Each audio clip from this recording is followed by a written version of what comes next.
एक दिन एक किसान अपनी पत्नी को अपने बिना खाना खाने से मना किया ताकि कहीं ऐसा न हो कि वह बकरी बन जाए।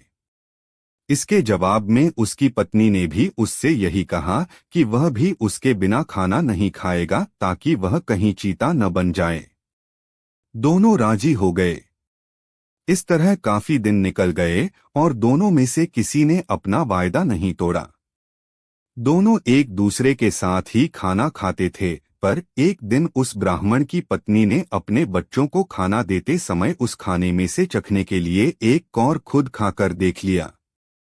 उस समय क्योंकि उसका पति वहां था नहीं, सो उसकी पत्नी तुरंत ही एक बकरी बन गई। जब वह ब्राह्मण घर आया तो उसने देखा कि एक बकरी उसके घर के चारों तरफ घूम रही है। यह देखकर वह बहुत दुखी हुआ क्योंकि वह तुरंत ही जान गया कि वह बकरी और कोई नहीं बल्कि उसकी अपनी प्यारी पत्नी थी। उसने उसको अपने घर के आंगन में बांध दिया और उसकी बड़ी सावधानी से सेवा करने लगा। कुछ साल बाद उसने दूसरी शादी कर ली, पर उसकी दूसरी पत्नी उसकी पहली पत्नी के बच्चों के साथ बिल्कुल भी अच्छा व्यवहार नहीं करती थी। वह तो उनको खाना भी बहुत कम देती थी। वे बच्चे बेचारे बहुत परेशान रहते थे। उनकी बकरी माँ उनकी शिकायतों को सुनती रहती, पर वह बेचारी भी कुछ नहीं कर सकती थी। उन बच्चों की माँ ने यह भी देखा कि उसके बच्चे दुबले होते जा रहे हैं। इसलिए एक दिन उसने अपने बच्चों में से एक बच्चे को अपने पास बुलाया और उससे दूसरों को भी यह बात चुपचाप बताने के लिए कहा कि जब भी उनको भूख लगे तो वे एक डंडी से उसके सींगों को मारें। ऐसा करने से उसके सींगों में से कुछ खाना निकल आएगा जिसे वे खा सकते थे। बच्चों ने ऐसा ही किया। अब जब भी उनको भूख लगती तो वे अपनी बकरी माँ के सींगों में डंडी मारते। इससे कुछ समय बाद उस किसान की दूसरी पत्नी ने एक एक आंख की बेटी को जन्म दिया। वह अपनी उस कानी बेटी को बहुत प्यार करती थी। उसकी किसी भी जरूरत को तुरंत ही पूरा करने को तैयार रहती थी, जिसको वह समझती थी कि वह उसको चाहिए। कुछ दिनों बाद जब वह लड़की काफी बड़ी हो गई, चलने फिरने लगी, उसकी माँ उसको दूसरे बच्चों के साथ बाहर खेलने के लिए भेजने लगी।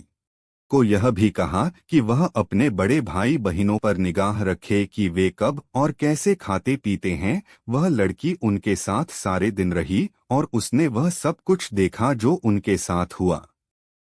यह सुनकर कि बकरी उसके सौतेले बच्चों को खाना दे रही थी, वह दूसरी पत्नी बहुत गुस्सा हुई। उसने तय कर लिया कि वह उस बकरी को जल्दी से जल्दी मरवा देगी। एक दिन उसने बहाना किया कि वह बहुत बीमार है और अपने इलाज के लिए एक हकीम को बुलवाया। उसने उस हकीम को रिश्वत दी और कहा कि वह उसके लिए दवा के तौर पर बकरी का मांस खाने के लिए बताए। उस हकीम ने ऐसा ही किया। किसान अपनी पत्नी की बीमारी के लिए बहुत चिंतित था और हालांकि वह बकरी को बिल्कुल मारना नहीं चाहता था, फिर भी वह अपनी दूसरी पत्नी को ठीक करने के लिए उस बकरी को मारने को लिए तैयार हो गया। उनकी माँ ने कहा, मेरे प्यारे बच्चों, रो नहीं, मुझे खाने को लेकर कोई दुख नहीं है, क्योंकि अगर तुम मेरा कहा करोगे तो खाना तो तुमको उसके बाद भी मिलता रहेगा। मेरे मरने के बाद तुम लोग मेरी हड्डियां इकट्ठी कर लेना और उनको किसी ऐसी जगह दबा देना जहां उनको कोई ढूंढ न सके। फिर जब भी तुमको भूख लगे तो तुम वहां आ जाना, तुमको वहां खाना मिल जाएगा। तभी एक कसाई अपना बड़ा सा चाकू लेकर वहां आ पहुंचा और उसने उस बकरी को मार दिया। उस बकरी के शरीर को टुकड़ों में काट कर पका दिया गया। किसान की पत्नी ने उस बकरी के मांस को खाया, पर बच्चों को केवल हड्डियां ही मिली। उस बकरी के मर जाने के कुछ समय बाद किसान की पहली पत्नी की एक बेटी पानी के नाले में अपना चेहरा धो रही थी कि उसकी नाक की लौंग खुल गई और पानी में गिर गई। एक मछली पानी के साथ साथ उसको भी पी गई। अब हुआ यह कि एक मछियारे ने वह मछली पकड़ ली और राजा के रसोइये को बेच दी।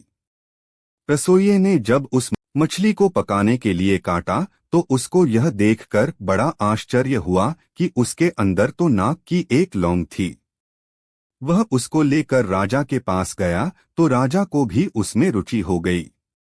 राजा ने अपने राज्य में यह मुनादी पिटवा दी कि जिस किसी की भी नाक की लौंग खो गई हो वह उसको राजा से आकर ले जाए। कुछ ही दिनों में उस लड़की राजा के पास गई और कहा कि पानी के नाले में अपना चेहरा धो रही थी कि उसकी नाक की लौंग खुल गई और पानी में गिर गई।